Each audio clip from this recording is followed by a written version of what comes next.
Hi, everyone, and welcome to episode 129 of the Holding Court podcast. Happy New Year. We're kicking off season 6, sharing our New Year's resolutions, and we'll also tell the much anticipated birth story of baby Bo. All coming up right now on Holding Court. Bum, bum, bum, bum, bum, bum, bum, bum, bum, bum, bum, bum. Remember when I said you can do it all with a baby? It turns out I could not. We had to go away for a little bit, but we're back, and I'm going to try to prove that wrong again. And season 6, here we go. There's just so much stuff you don't think about when you have a baby. Like, just everything takes way longer than you think it would. So, yeah. Dang, my throat's all clogged up. Are you getting emotional thinking about season 6? I actually, honestly, today when I was writing up the little lineup, I wrote season 5 because I don't know. I thought we started in 2020 and that will soon be, well, I guess it is now 5 years ago, but in March it'll be 5 years. But I guess I didn't think of it in terms of seasons. So season 6 was kind of a holy cow. I think 2025 also throws you off. You hear we started in 20, it's 2025. You're like, oh, 5th season. Let's go. Yeah. But I know last year in spring training, we talked about doing the show in seasons, and I kind of enjoy it. And 6 makes it seem like we've been around much longer than we have. So we're seasoned vets at this point.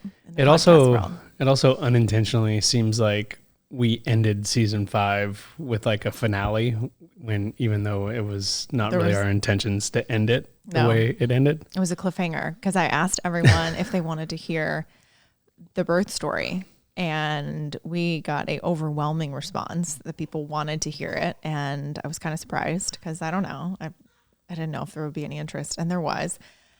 And then we left everyone hanging, and it's been a few months, but we're excited to get back, and we will share it a little later in the show. I just have to ask the people watching on YouTube, you're giving me a very MySpace vibe, how you're sitting off to the side. And you remember like people do the photos on MySpace in the corner and have like the swept hair. It's the law of thirds, baby.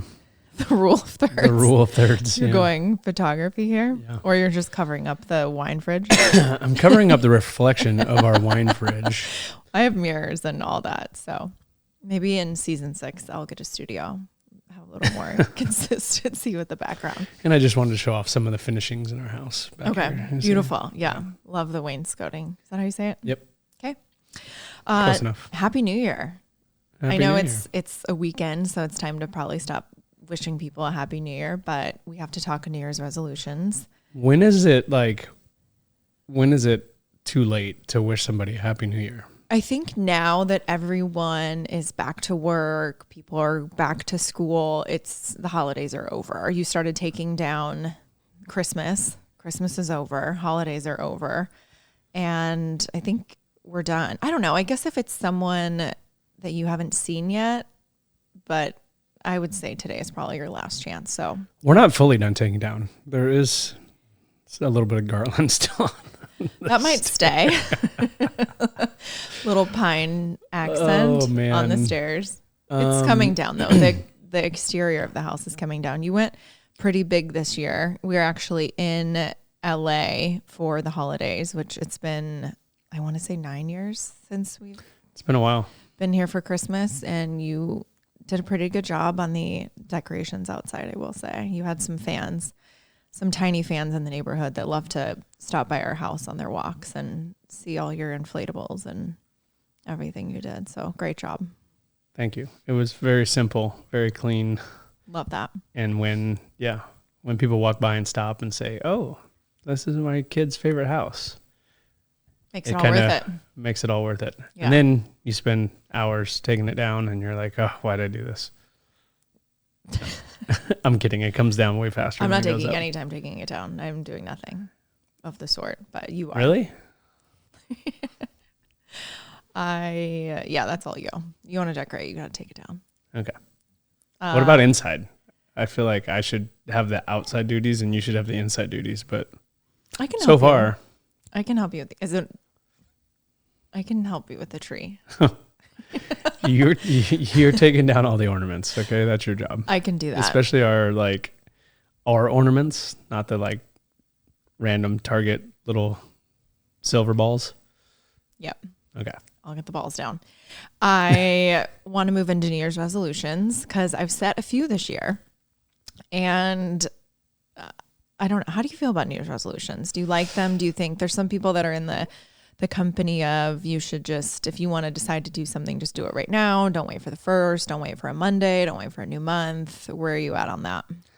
I'm a spontaneous in the moment person. I feel like if there's something that I want to do, I just do it. I feel the same way about like gifts and shopping, and which makes it hard, like shopping for you for like birthdays and Christmas and whatever, because usually if I see something that I want to get you, I just get it. And then like later on, I'm like, dang, why did I give that to her? I should have waited. It could have been a perfect birthday gift. Dang. But I don't know. I'm trying to be better. I was better about it this year. Yeah, you crushed it. I saved a bunch of stuff for Christmas. Yeah. For you. Good. Yeah. Okay, so my New Year's resolutions, I shared them online. I'm going to walk 300 miles, and not just on your watch where it counts your steps and your distance, and intentional. See, I think you screwed up. Like you should have made it 500 miles so you could play the song. Well, that brings me, that doesn't bring me because I said I was going to run 500. So that's not the song. That's not how it goes. Next year. I think I can do it. An intentional, like setting a workout on your watch or setting your Strava for a walk. I try to take the dogs at least on a mile every day. Sometimes they get over a mile, 2 miles, 3 miles, depends on the day. And then running 500 miles, I think it's going to be fine. I have the marathon coming up in March. I have a half marathon in 2 weeks. So that's kind of my little cheat code in there to get ahead, because I am tracking it on Strava, which is my running and fitness app, if you're not familiar. And they keep track of everything. It's kind of actually a little anxiety inducing because it's telling me if I'm behind my goal a little bit based on the entire year. So yesterday before I did my 6 miles, it said you're 0.8 miles behind on your goal. And I don't love that. So I can't wait till I hit the marathon. I love telling you you're behind. I can't wait to hit the marathon, and then it's like, holy crap, you're so far ahead. Just sit for a week and a half and you're good. So and that's the end of my fitness ones. And I think just doing the marathon in itself 9 months after a child is a nice little goal, but so it is my What's goal just more to finish. impressive though, a marathon 9 months after or 5 months pregnant? I think after. Really? Yeah. I don't know. I think most people would. I don't know.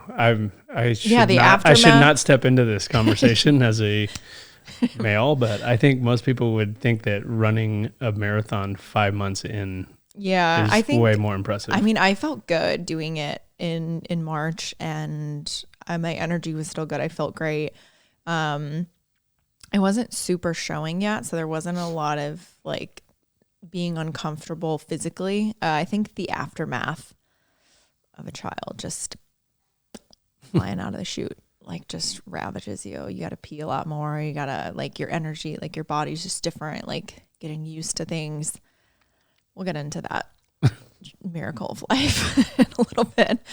And then after the fitness goals, I said 20 books, and I have downloaded the app Goodreads, and I've made it my entire personality now. I'm well read. I've started out with Paris Hilton's memoir, which is Holy Toledo, if you've not read it. It is awful. I'm only halfway through, but it is terrible. And it just shows you that you don't know what someone went through, or you don't know someone's story. And she got a lot of shit over the years for her lifestyle and who she was. And this gives you an entirely different perspective. So I will be leaving my Goodreads review at the end and maybe a 5-star, but we'll see. I threw around the idea of starting a book club. I think it'd be fun to kind of put one book out there and then do a little Zoom at the end of the month. And people can hop on and pose questions and all that. And we'll see. A lot of people ask what type of books we'll be reading, what genre. But I think a book club, for the most part, can really be anything. I don't think, I mean, you obviously stay in the world of like memoirs and chick lit and those sort of things, like summer reads. I don't know, but who knows? Maybe we go off the deep end and go into some sci-fi or whatever. We'll see.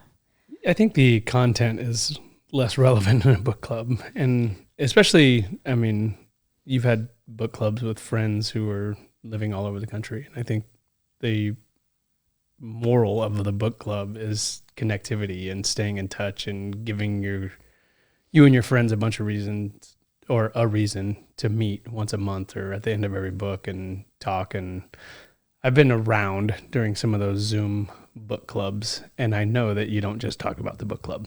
And there's other stuff that goes into it. So, yeah, I mean, as cool as the genre of the books or a book club is, I think it's more about connecting and staying connected. And in this case, if it's a kind of a public book club, it would be making new relationships and new connections.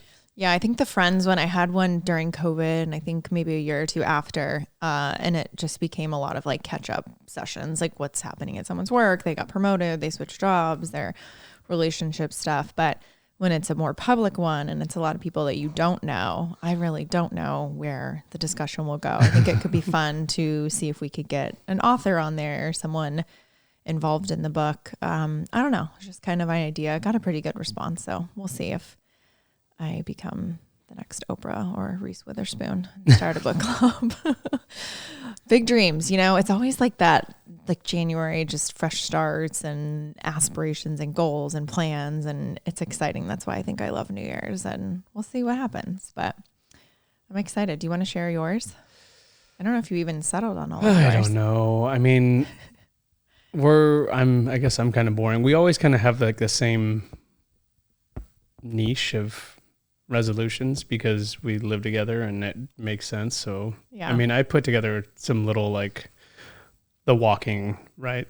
I think the walking a mile a day is very easy. Obviously it gets complicated for me during the season, but I think during the season I probably walk way more than a mile.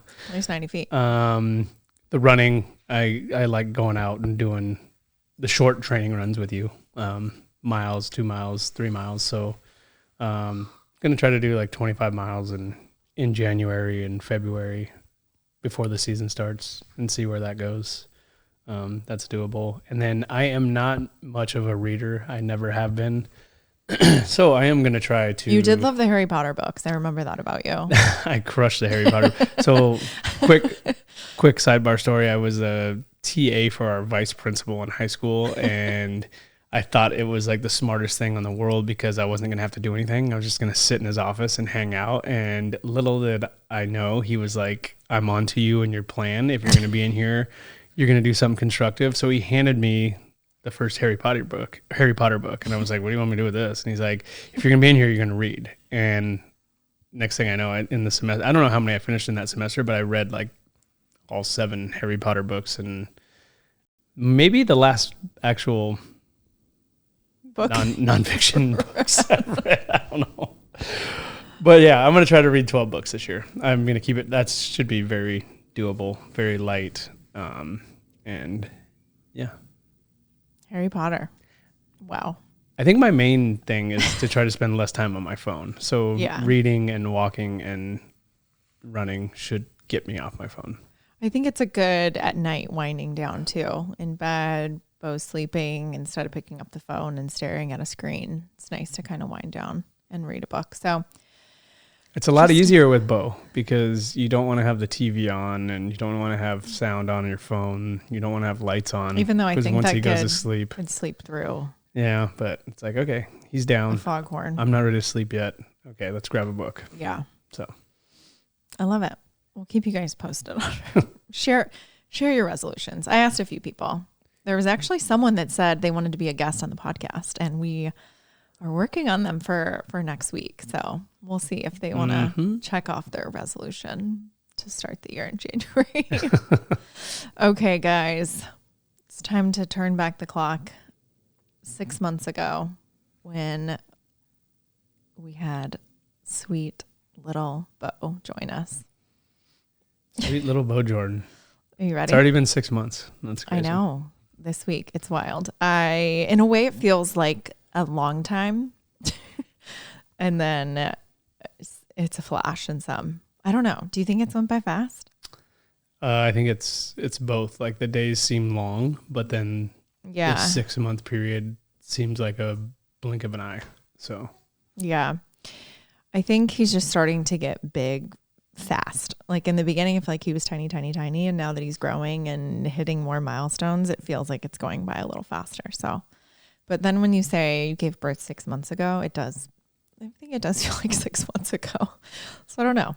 It's wild, but okay. I'm like secretly just waiting for him to start crawling for the first time, like right behind me in this video. So we'll see. He's really close. I'm actually using the what's his name? The mascot from Bowie.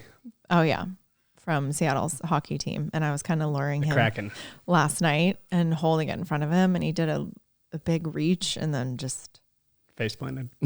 So he's close. But everyone's like, you don't want him to crawl because then once he crawls, he never stops moving until he's 100 years old. So I think that's just a better, more efficient way to get energy out.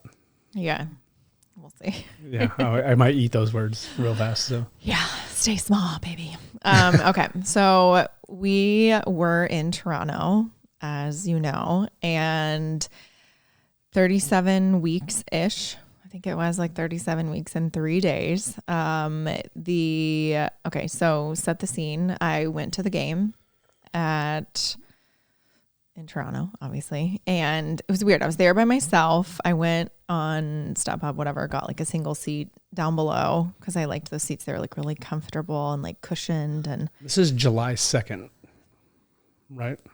July 2nd. Yeah. Yes. Okay. Thank you. For my context. Little historian. At the game, having a blast, whatever, eating, being comfortable, enjoying myself. I'm heading home and I go down the elevator in the parking garage. And it's like along the way, like everyone, all the staff and like anyone I was seeing was like, you're still going to games? Like, what are you doing? You're still going to games? And it was weird because that was the first game that people were acting that way. Like no one at that point was like, you're still here? You're still here? And I was like, did I get bigger? Like, is there a vibe? Like something? And I was like, oh, I still have 3 weeks. Like, of course I'm going to go to games. Like I'm going to be out while I can. And so get home, we go to bed that night. As I'm in bed, I was reading this book called Expecting Better. It's this woman that like digs deep into these like pregnancy, I don't know, guidelines, like not eating lunch meat or not drinking coffee or what you're supposed to do. And I got up to, I think it's like the second to the last chapter. And it was the chapter on getting an epidural and like the effects on it and all that. And I fell asleep before I got to that section. And I woke up at 2 a.m. with like the worst cramps, like extreme period cramps, like super uncomfortable. And I had worked out earlier in that day and I was doing like these side leg lifts. So I was like, oh, maybe I just like tweak something or like my body didn't love it. So I was like trying to get comfortable, trying to like switch sides, like use my pillow, kind of move around. I could not get comfortable, but one thing is I can always sleep. So I just was sleeping and I was like, I'm just going to sleep through this. Like, why not? So a couple more hours go by, wake up, same cramps. I'm like, oh my gosh, like I'm going to try to, maybe I need to go to the bathroom. Like maybe I just need to get up, walk around, like could not shake this. And then starts my like almost denial of the situation. I'm like, there's no way this is like labor. What's happening? So of course I Google because Dr. Google is always in the office. And I'm looking up and everyone's like, oh, that's your first sign of labor sometimes. It like extreme. It was like going into like my lower back now. I'm like, okay. So I kind of just like lay there, toss and turn a little bit. They had started at like 2 a.m. I think I get to like 7-ish a.m. I'm like, okay, I'm going to wake up Justin and let him know like something's going on. So I kind of like tap him like, babe, I don't know. I have like really bad cramps. I don't know. And we decided we should pack our hospital bag. I had already made my list. Like I had everything pretty much laid out on the bed in the nursery.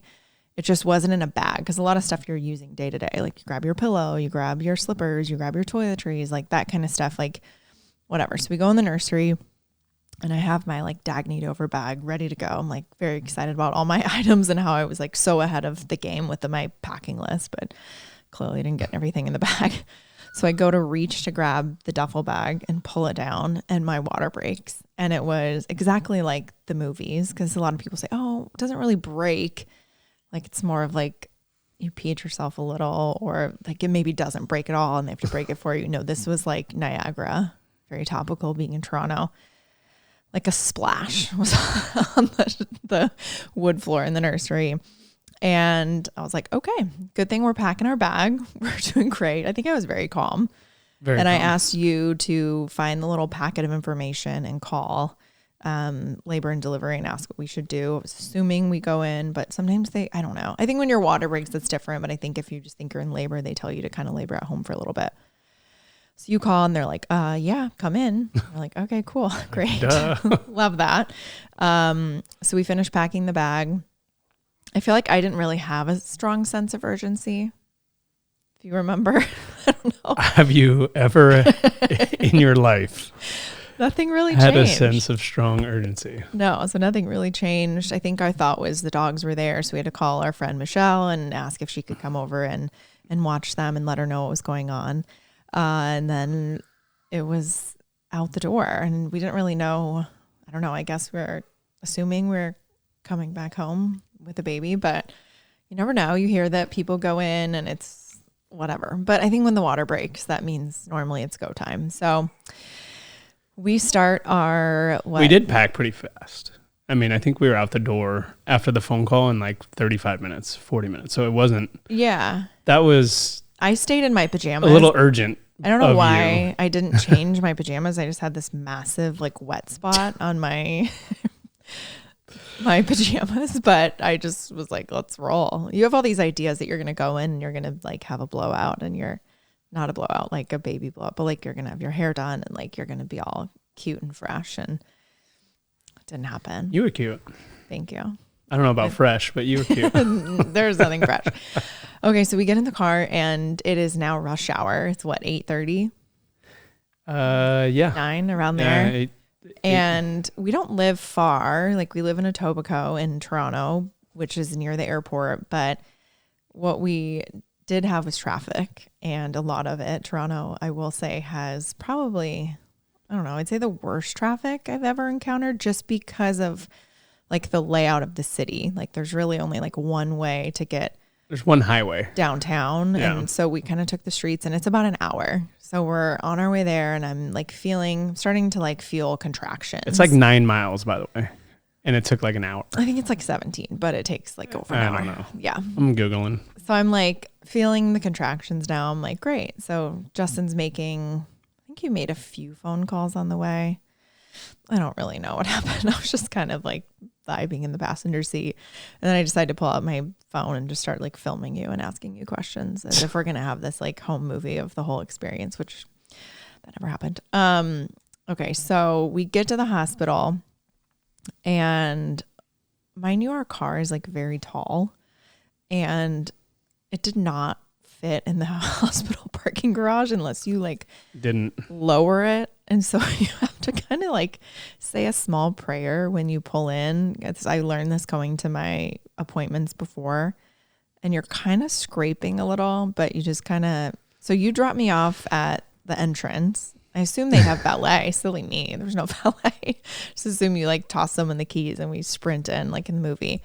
So Justin leaves me in front of the hospital, and I have like, you could tell it was a first time mom situation, because it's like suitcase, duffel bag, purse, like it looked like we were moving into the hospital. Yeah, it looked like he had dropped me off at LAX and we were flying somewhere out of the country for 3 months.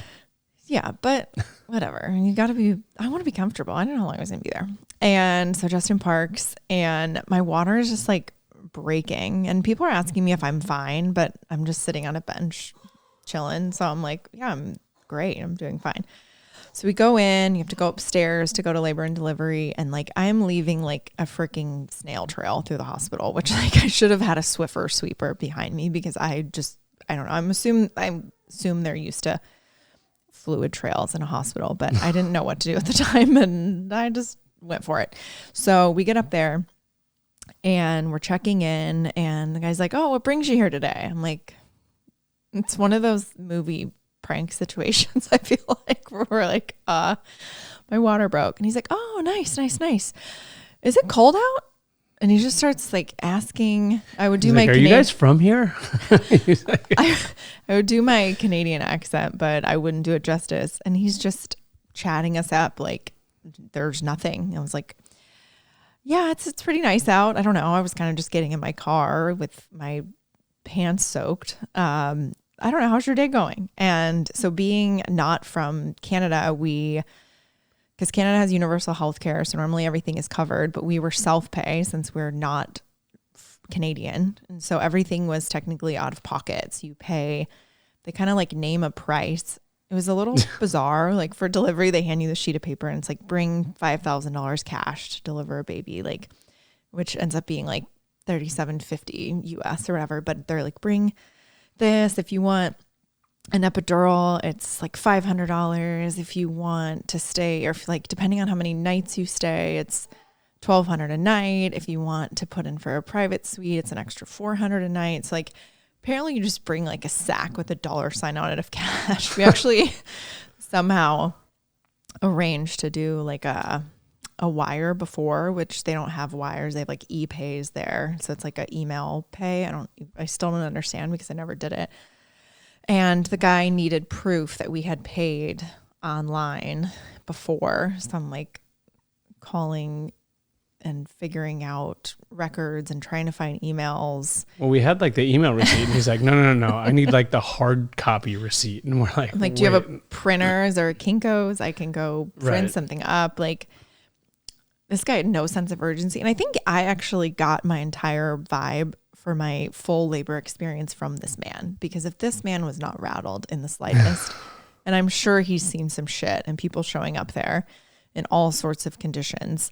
And so I was like, all right, he's not Jazz. So I just want to remind you, like, we're standing in like the hallway. So there's people are just walking by with like a month's worth of suitcases and duffel bags and backpacks. And I just have a circle of like wetness on my cheeks. Her entire backside is just drenched from her water breaking. And we're just standing out there having this casual conversation. And this gentleman is, going back and forth. And it's like, do you have any pets? Like, have you read any good books? Like it was beautiful. A+. I should go back and Yelp review him. He was lovely.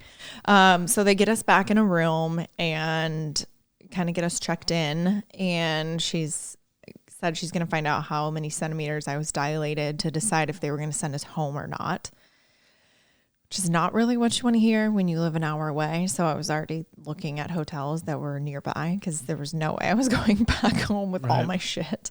So I was actually 5 centimeters, which I believe you have to be 10 centimeters to give birth. So I was already halfway there. So she was like, you're staying, we're having a baby, which was a relief.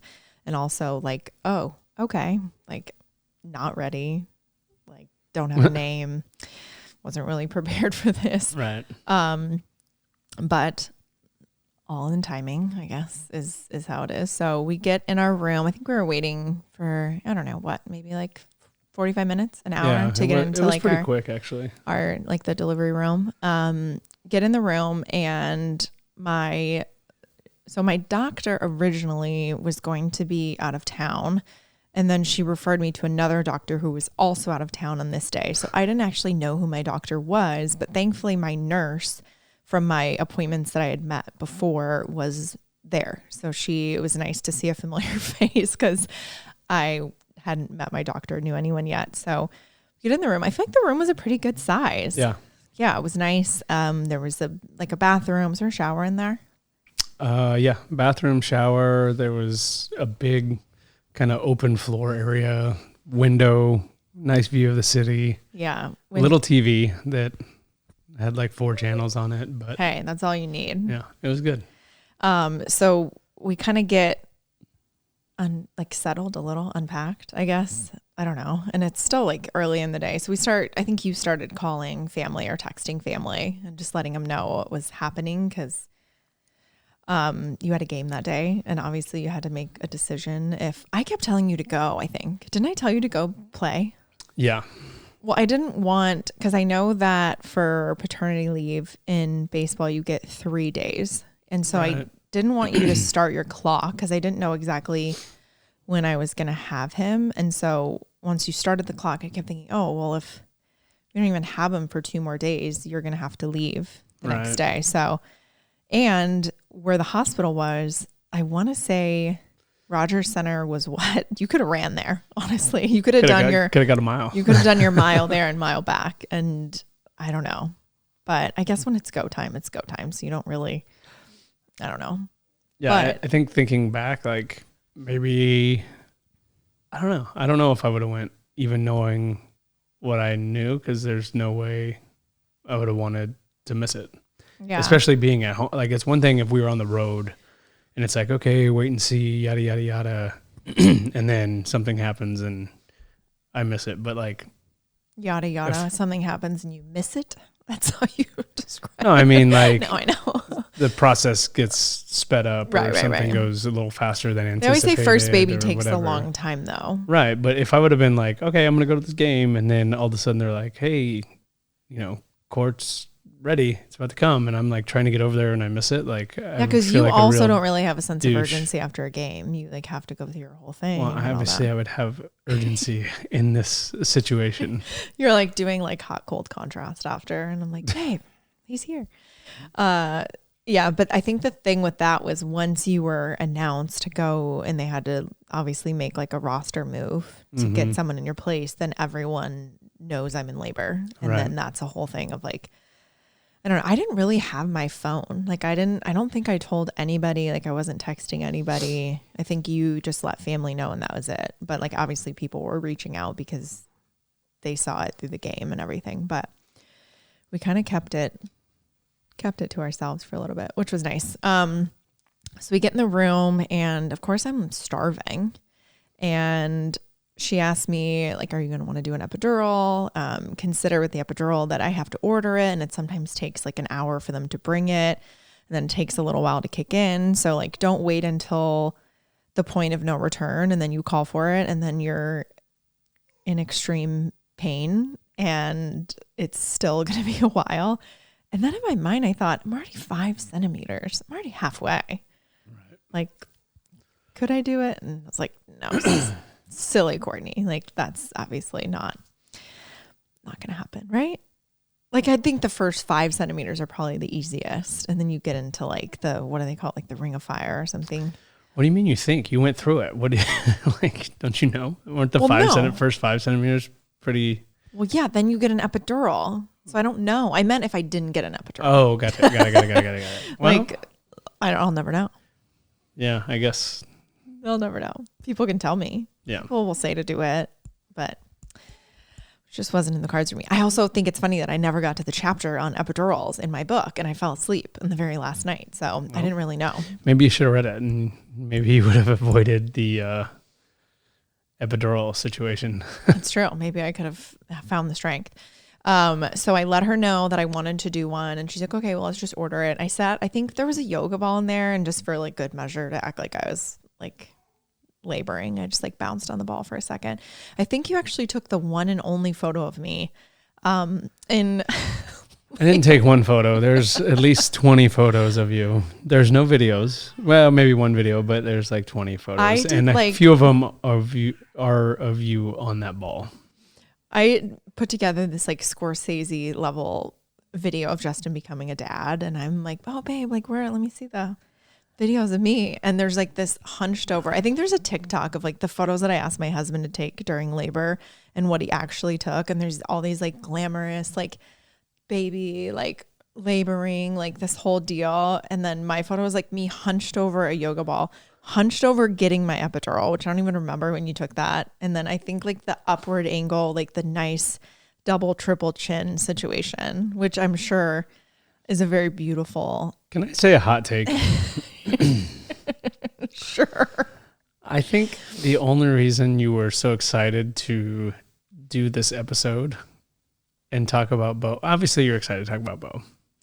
But you just have been waiting to put me on blast over these whole picture video things. And I think that's why you really, really wanted to do this episode. If we have another baby, would you do anything differently? Oh, I mean, there's going to be cameras set up all over the room. We're going to have every angle. It's going to be nonstop playing. We're going to have hours and hours and hours of uncut content. All we have is our memory. To do whatever we want. Yeah, I had my memory. I watched the whole thing go down. It was fantastic. I just felt okay, I'm jumping ahead. Anyways, we'll get to this. Okay, so I get the epidural, which I thought I would be more freaked out about it, right? Like I think you were, I don't know. I think everyone tells you, oh, if it's like slightly off, like this can happen. Or if you have a contraction, like, and they're about to do it, can get kind of iffy, scary, all that. So I don't know. I think I just stayed really calm because like the light is at the end of the tunnel. Like once you have it, you're in a good spot. But I think I surprised myself with how calm I was, because I had friends that said they just like started sobbing, they broke down, they had a panic attack. And I actually thought that I would feel that way. But I think going into labor early and unexpected, I didn't have a lot of time to like freak out about this stuff. I think I was just kind of taking everything in stride and going with everything. And I don't know, maybe I should have been more freaked out because of what happened. So epidural goes in and it was, I mean, it's fine. It is what it is. It wasn't terrible. It doesn't stick out. Like I don't remember the feeling of it. I don't really remember anything. Like, I don't know. And then I just remember after they come in, so they like lay you down and let it start working, and they come in and do an ice pack test, and they put an ice pack on you and they say, do you feel this? And you're like, no, yes, no, whatever. And they're doing it and they realized they numbed me from like neck to toes, which you're really only supposed to be numb like waist down, right? Like waist to knees, I guess. I think the hardest part about this for me was like they didn't like tell us what they were doing. They just kept bringing in ice packs and they're like asking these questions, and I'm like, why are they doing that? Like, what's the answer supposed to be? Because they didn't say anything. They didn't say anything. They're just like, can you feel this? Can you feel this? Can you feel this? Can you feel this? And they're going all the way down from like your neck down to your ankles. And I'm like, and you're like, nope, nope, nope, nope. And then they kind of look at each other and I'm like, hello, like what's going on? Like what's like, are you supposed to feel it? Are you not supposed to feel it? Like what's happening? Yeah. What's the goal? Maybe they don't tell you because they don't want your mind to freak you out. Or your mind to answer what it's supposed to. You know, like if you think you're supposed to be doing something, I might have been like, wait, no, I feel that. No, I don't feel that. Yes. And when they're putting a bag of ice on you, I feel like it's hard to cheat it. Like they're dropping a bag of ice. Usually you like kind of flinch a little bit. You're like, yeah, I think that you don't want it to be wrong. I think you would want to be honest because if you 100%. Feel something, obviously you want them to fix it. A lot of times, like, I know if you sleep on one side, sometimes it travels and women only feel it on one side, or sometimes it doesn't work or whatever. So they do that and they're like, okay, we think, what did they say? I'm like, obviously. So they went too far. Like it's supposed to go like in the middle of like one of your like vertebrae, I guess. And they went all the way through and hit the backside of it. Love that. Yeah. So they numbed my entire body, and there was so much of it that I actually threw up, which I hadn't thrown up my entire pregnancy. And it was just like a lot. And so I had like a little, it almost looked like I don't even want to say it. When you get like takeout, like the little like cardboard, like compost bowl, like they like handed me one of those. Yeah. It's like a very green bedpan situation. And I threw up, which I hate doing. And I was like, well, that wasn't great. And they're like, okay, we went too far. And I was like, you hear all these like horror stories of things happening. And then you're like, great, that's happening to me.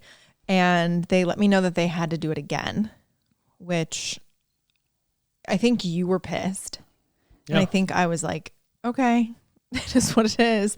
And you don't really think ahead because in the moment, like, obviously you have like all the drugs going through and all that. And I was just like, okay, whatever I need to do, like, let's just do it. Well, you were numb from like your neck all the way down to your toes. Yeah. So they had to let it, they took it out and then they let it wear off. I'm pretty sure like we had to wait like an hour and a half for it to wear off up to your legs. So then they do it. They come back. Then they bring in like the head of the anesthesiology department to come and do it. And I was like, well, why didn't I get this person in the first place? And the woman that originally messed it up, like just kept apologizing. But then it got really awkward, and being a self-pay where like we had to pay out of pocket, like they were in there like discussing how they were going to get paid for like the second epidural, like while I was just sitting there, and I was like, pretty sure you just messed up and numbed my entire body, and you're discussing like as if I'm not there. Like I was at one point I was like am I invisible? My like my ears are not numb. Right. Like I'm hearing you right here. Hi, do you want to discuss with me? Like, do you have a Venmo? But also I was like, I'm definitely not paying. Like you did not complete the service the first time. And like, yeah, you gave me a little extra, but it wasn't the right kind. And who knows if I'm actually messed up from this, time will tell.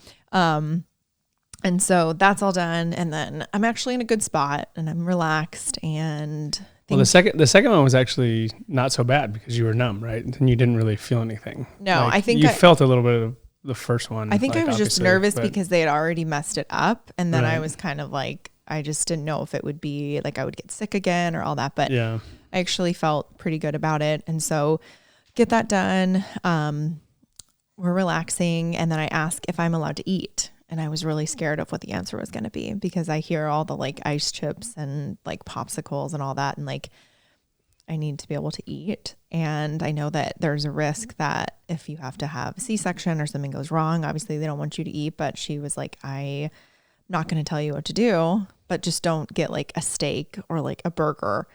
So I think we ordered ramen, and I ordered a smoothie. Like spicy ramen. I was like, what? Why not? And I was in a good spot. I was feeling good, very relaxed. And just, you went down and got the food. I think it's like very different when you think about having a baby in 2024 and being able to like Postmates things or Uber Eats things to the hospital. It's just a wild thing because I feel like it used to be limited to whatever was on the tray that they brought in, and the world was at our fingertips. So that was nice. I think we watched the game. Yeah, we put the game on and had dinner. Yeah, and the little tray, and just relaxed. And then it was just like a lot of napping and resting and waiting. And I remember it was towards the end of the night. So it's now July 3rd. And my nurse said, my shift ends at 11:30 tonight, and I would like to see this through and bring him here. And I just kept thinking, I'm a holiday baby. Justin's a holiday baby. Ish. Kind of want a holiday baby, like 4th of July baby in Canada.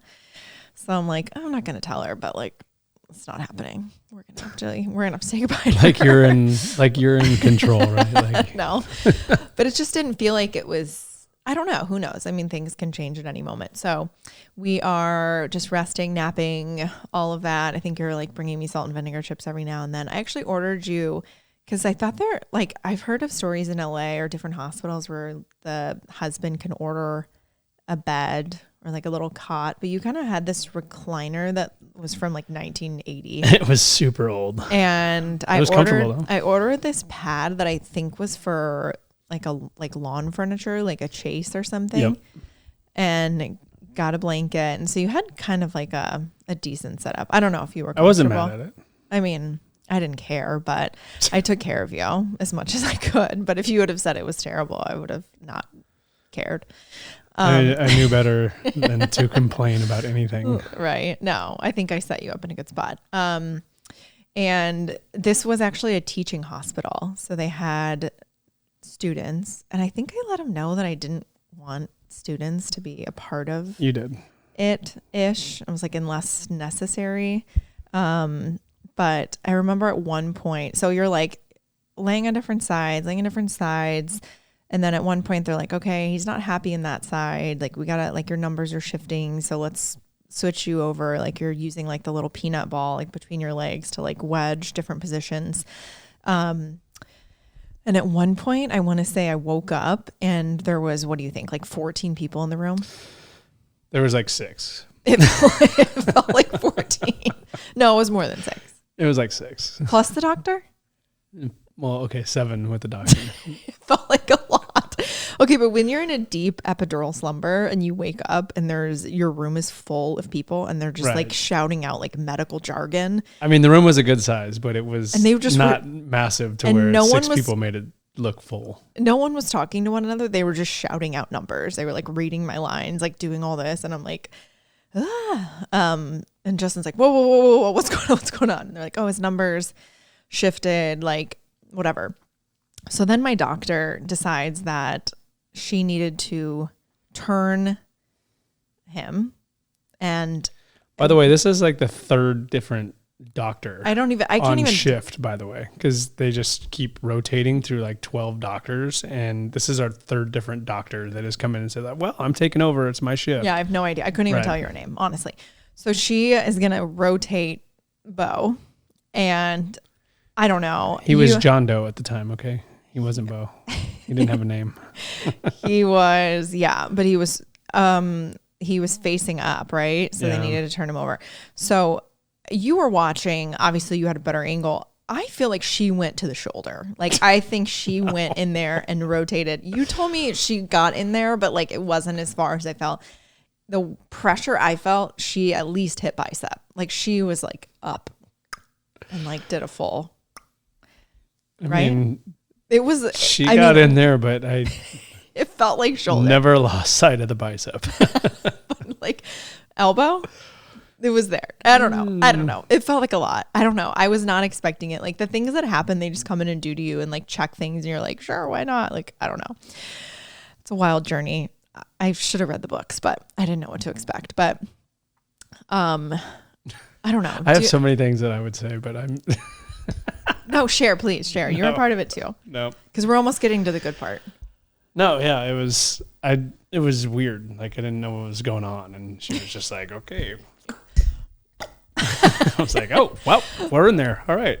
Yeah, it was wild. And you and I really didn't discuss like what your role was going to be here, or what was. I think like I had thoughts of writing up a birth plan, but I was just going to go with whatever they thought was the best. So I figured there was no point in writing up a birth plan. Right. And I talked with my nurse before and she was like, you can, and we'll read it, but it's kind of going to be like what you need in the moment. And I don't know if my birth plan would have had 2 epidurals and ramen noodles and like getting fisted halfway, but like, I just had to go with what was going in the moment and trust them and trust the professionals and all 12 students that were in the room. Are you reminiscing? Yeah, I don't. I'm so glad there wasn't a birth plan, actually. Yeah.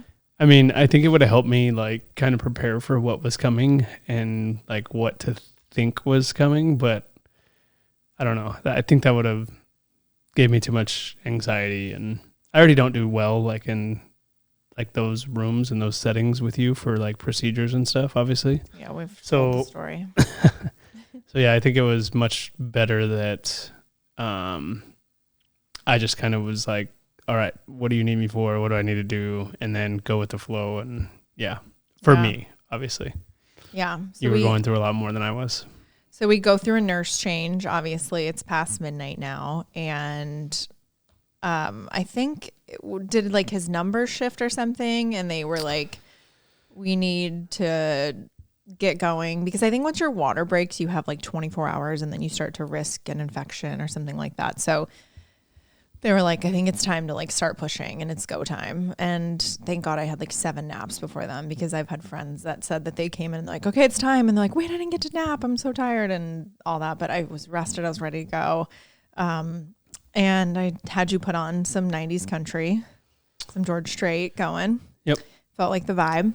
And we had the little mini hatch like on your bed. Oh yeah, the little speaker. It was perfect. And I think you thought you were going to get like scrubbed in. You were going to get some form of like a gown or whatever. And you were just in there like raw, just ready to go. And then they're like, okay, hold a foot, hold a thigh. Like, well, it was just the doctor. And she's like, all right, I'm going to need you now. Like, I need you to come over here and hold, Kourt's left leg. And I was like, okay, cool. And I thought you guys were just doing like more like breathing, like exercises, because she was obviously having you like push a little bit through the contractions and then gave you breaks and whatnot. So I thought like, okay, we're still doing this.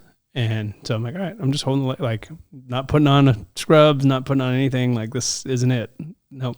just it was hanging out. Little did I know. It was I couldn't even tell you how long I pushed for. Do you remember? Like 30 minutes, 20 minutes? I think it was a little longer than that.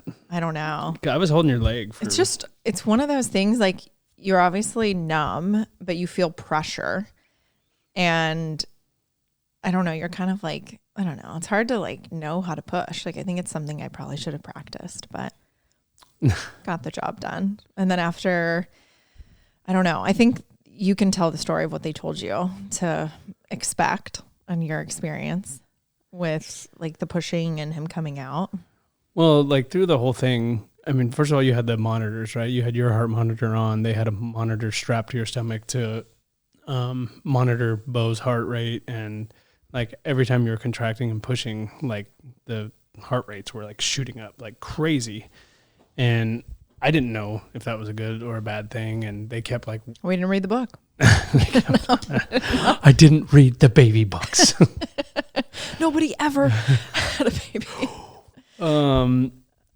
But then some more people came in. A couple more nurses were in the room at this point, and they were talking, and they basically were like, okay, something's not like right. Like, we need to get the baby out now. Every time Kourt's contracting, like the baby's heart rate's going up to like 185 or some ridiculous number. And I was like, okay. And so they had to like go in and basically, I mean, they basically had to pull Beau out of you. And they said, all we're looking for is we want him to hear him screaming when he comes out. Like, if he comes out screaming, that's a great sign. I'm like, okay, cool. So I'm still holding the leg, and they go in and they're literally pulling Beau out. And there was, I don't know, it maybe was probably like 3 seconds of him when he popped out. Oh, I feel like he came out screaming. So I probably was like, oh shit, it's real, it's happening. It was probably nothing, but like it felt like a lifetime until he like took that first like gasp. Yeah. And then started screaming. And I was like, oh my God, thank God. And then they were like, oh, like, it's a good thing we got him out. Like, his umbilical cord was wrapped around his neck twice. Yeah. And that's why every time you were contracting, his heart rate was going crazy. So yeah, I don't know. It all happened so fast, and it happened even faster than it was supposed to happen. And I didn't even know I was a part of it until I was a part of it. And I'm just glad I heard him screaming. Yeah. It is the wild feeling, like when they placed him on my chest, because it's this, I don't know. I think even being early, like you try to picture it and you think of that moment, everyone builds up that moment, and then it happens, and it's this, whoa, like you can't even, you're like, oh my gosh, I have an actual living, breathing human baby just that is mine on my chest, and holy red hair, by the way. The doctor, like the nurses were like, well, he's a redhead, like no DNA test needed. And I think that was my line. Yeah, that you don't need. They said, oh, he's a redhead. And I said, well, don't need the DNA test. And so much hair. And then he's just there. And like you do the skin to skin. And it was actually like the craziest scene. So he was born at 5:07. And like shortly after he was born, when we're doing skin to skin, and then you had him, like the sun was rising. And like our view was just insane. Just wild. And you're kind of just like on this high, and it's this crazy feeling. And obviously you're glad he's okay, and they check his vitals and everything, and they're like, he's tiny. He was tiny. He was 6 pounds, but he was, everything was good. And like being early, like I'll never know why I was early. Like I don't know if the cord was wrapped, and that's why when, like, I have no idea. Like they don't really tell you, and I don't want to guess or assume. I'm not a medical professional, but he was healthy even though he was little, so it was good. And just kind of soaking all of that up, and I don't know, through all the double epidural and the leaking through the hospital, we got to the end with him. So I don't know. He was so calm too. It was wild. Like obviously he came out screaming, but like as soon as they put him on your chest, it was like he was, like it was almost like he had like a big sigh of relief. It was just so content and calm and relaxed, and it was which cool. is quite the opposite of how he was in my stomach. Right. Every single ultrasound I had, the doctor would say, do you have a lot of energy for this one? Because I have never seen a baby move this much and not able to get like pictures of him and all that. But yeah, he was really calm, and it was sweet to see you two together with your red hair and laying in the chair and resting. And eventually they move us to, I think they said our room would be ready in a couple of hours. So we just kind of were like taking turns with him and resting a little bit. And then that fun, did I end up getting that private recovery room that I requested? Question came up, and they said there must have been a full moon last night because we had so many women come in to deliver, and you're going to share a room, but if one comes open, we'll move you. So we get into the room, and obviously everyone's like going through their own stuff, right? When you have a baby, like I don't want to assume everyone's situation, but there was a husband and a wife next to us with a baby, and the baby was not happy, which I don't know what was happening there. The mom was just like screaming at the guy like the entire time we were there. And I pretty much heard like her entire life story. Like I heard her, I mean, I don't know. At one point the guy said he wanted to go home because he was tired and he was uncomfortable. So we went home and went to bed for like, 8 hours, you would say? He was gone for a long time. And then she said something. She's like, when you come back, like, just remember you bring this thing from the house for me. Like, that's all I want. And then he comes back and he like didn't bring the thing. So it's like. He brought nothing. He was supposed to bring like a camera. And he brought nothing to the table. And then of course, like you want to take that first shower, which everyone talks about is like the greatest thing in the world. And she like hopped in there and got the first shower, and like Jurassic Parked out the bathroom with so much steam that it was like now a tropical environment in there. And she had left her like Perry bottle like on the toilet seat and all this. So I was like, this is lovely.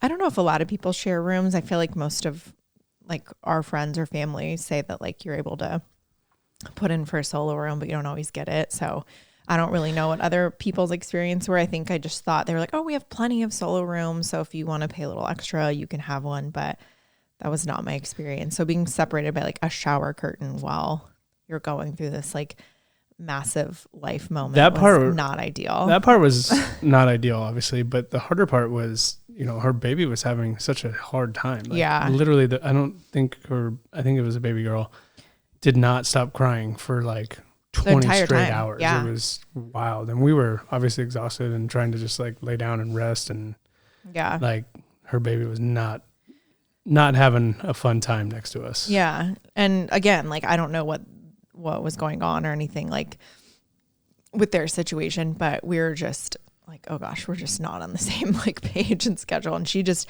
was ringing that call button like every 10 minutes with like different things, like questions about like why they painted the wall blue in there or something. Like it was wild. So it was just not, I don't know. I feel like you were probably more jazzed than I was, because I was like, I was not happy. Yeah. And then you kept asking. And then at one point someone came in and asked if we like wanted to go into a private room, and we're like, yeah, absolutely. Like we've been waiting. And then they're like, okay, we're going to get it ready.